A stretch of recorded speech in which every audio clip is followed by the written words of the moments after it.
बात करेंगे आज के महाउपाय जी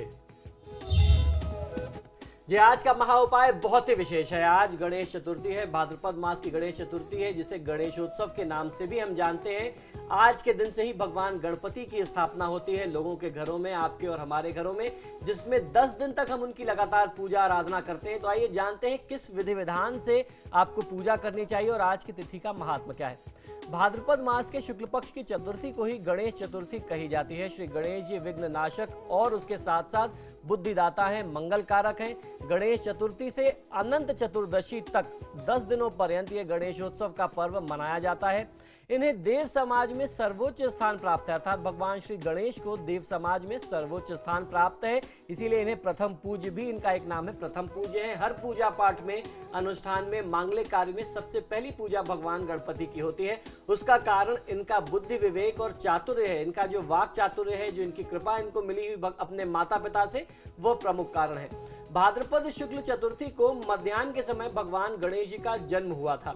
श्री गणेश जी बुद्धि के देवता हैं। गणेश जी का वाहन चूहा है। रिद्धि सिद्धि जो है इनकी 2 पत्नियां हैं। इनका सर्वप्रिय भोग मोदक अर्थात बेसन के लड्डू हैं। आज की तिथि में रात्रि में चंद्रमा का दर्शन करने से मिथ्या कलंक लगता है। इस कारण से आज की तिथि में, चतुर्थी तिथि में, गणेश जी का चंद्रदेव का दर्शन नहीं करना चाहिए। ऐसा कहते हैं कि चंद्रदेव ने गणेश जी का उपहास किया था। जब बाल्यकाल में भगवान गणेश अपने चूहे के साथ खेल रहे थे, चंद्रदेव ने देख करके मजाक उड़ा दिया। क्रोध में आकर के भगवान गणेश ने चंद्रदेव को श्राप दे दिया। तो इस आज की तिथि में, चतुर्थी की तिथि में चंद्रमा का दर्शन मत करिए, नहीं तो आपको भी कलंक लग सकता है। और भगवान श्री कृष्ण ने यह गलती की थी जब मानव स्वरूप में आए थे। भगवान श्री कृष्ण को भी मणि चोरी का आरोप उनके ऊपर लगाया गया था। अब मैं आपको बताता हूं गणेश चतुर्थी का व्रत कैसे करना चाहिए। आज की तिथि में प्रातःकाल स्नान ध्यान से आप निर्वृत्त हो जाएं। उसके पश्चात आपको संकल्प करना है, मम सर्व कर्म सिद्धये सिद्धि विनायक पूजा पूजन महम करिष्ये। इस मंत्र के साथ आपको भगवान श्री गणेश का संकल्प करना है कि मैं आपकी पूजा आराधना के लिए संकल्प करता हूं। हमारे सब कार्य को आप बहुत अच्छे से शुभता के साथ संपादित करें। इसके बाद सोने, तांबे अथवा मिट्टी और गोबर से बने हुए गणेश जी की प्रतिमा बनाएं। इनमें से किसी भी चीज की प्रतिमा आप ले सकते हैं, स्वर्ण की, ताम्र की, रजत अर्थात चांदी की, गोबर की या मिट्टी की। गोबर की प्रतिमा को सबसे ज्यादा महत्व, जिसे गौर गणेश कहते हैं, आम जनमानस में उसकी महत्ता ज्यादा है। गणेश जी की इस प्रतिमा को कोरे कलश में जल भर करके मुंह पर कोरा कपड़ा यानी सफेद कपड़ा बांध करके उस पर आप स्थापित कर सकते हैं। उसके पश्चात मूर्ति पर सिंदूर चढ़ा करके षोडशोपचार आपको उनका पूजन करना है। इसके बाद आप आरती करें और आरती के बाद आपको तिलक करना है भगवान गणपति का और अपने परिवार के सारे लोगों का।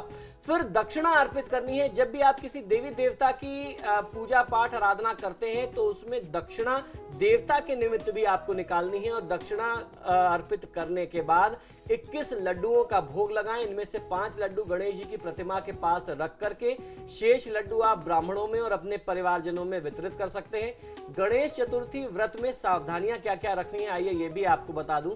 गणेश जी की पूजा सायंकाल के समय की जानी चाहिए। आप मध्याह्न के बाद किसी भी समय कर सकते हैं। मध्याह्न में उनका जन्म हुआ था, उस समय से आरंभ करके संध्या काल में।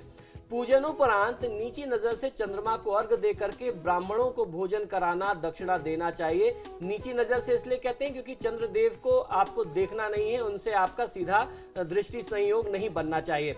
और उसके साथ साथ आप जहां कहीं भी यदि आपको संभव हो पाता है तो भाद्रपद चतुर्थी को यानी आज के दिन चंद्र दर्शन न करें।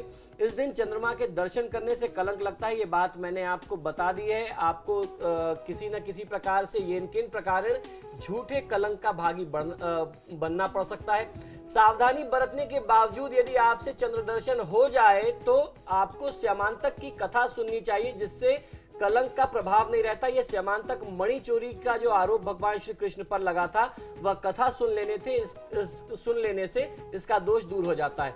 अब मैं आपको बताता हूं गणेश चतुर्थी व्रत का फल क्या है। व्रत करने से इसका फल क्या क्या मिलता है। वस्त्र से ढका हुआ कलश, दक्षिणा तथा गणेश प्रतिमा किसी अपने आचार्य को समर्पित करने से गणेश जी का विसर्जन करने का बहुत उत्तम विधि विधान है। गणेश जी का यह पूजन करने से बुद्धि और रिद्धि सिद्धि की लक्ष्मी की प्राप्ति होती है और उसके साथ साथ तमाम विघ्न बाधाओं का भी समूल नाश हो जाता है।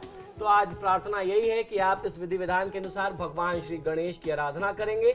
और भगवान श्री गणेश की आराधना में यदि आप मोदक से, दूर्वा से और लावे से, धान के लावे से कुछ हवन करते हैं ओम गंग गणपताय नमः मंत्र से, तो भी आपको बहुत अच्छा लाभ मिलता है। ये बहुत ही विशेष अनुष्ठान है बड़े से बड़े विघ्न और बाधा को दूर करने के लिए। पंडित जी, अब स्टूडियो में आए, अपने दर्शकों को इतनी जानकारी दी उसके लिए आपका बहुत बहुत शुक्रिया। जय गणेश। और फिलहाल हमारे इस खास पेशकश में इतना ही। आप देखते रहिए समाचार प्लस।